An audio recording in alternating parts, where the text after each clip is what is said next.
Students hello students, आज का हमारा टॉपिक है जल निकास की विधियां कि किन किन विधियों के माध्यम से हम जल निकास कर सकते हैं।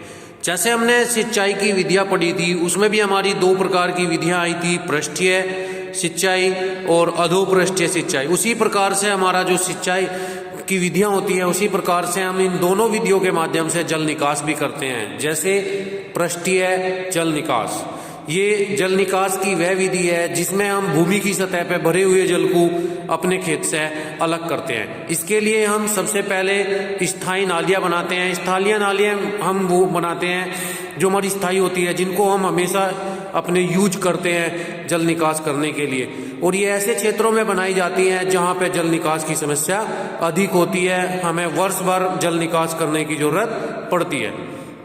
दूसरा स्टेप आता है अस्थायी नालियाँ। ये नालियाँ ऐसी होती हैं जिनको हमें जब जरूरत पड़ती है उस समय हम बना लेते हैं। जैसे वर्षा के समय हमने अगर कोई फसल ऐसी लगाई है जिसमें हमें लगता है कि हमें जल निकास करना पड़ेगा या जल निकास की आवश्यकता है, उस समय हम छोटी छोटी नालियाँ बना लेते हैं और उससे हम जल निकास कर लेते हैं।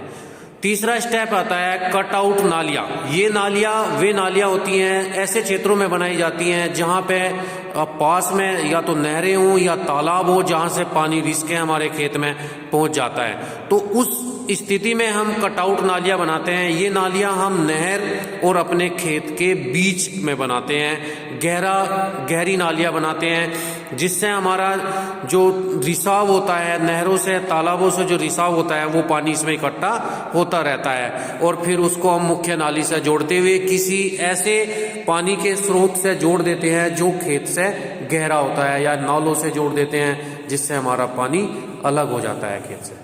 उसके बाद आता है हमारा भूमिगत और अधोपृष्ठीय जल निकास।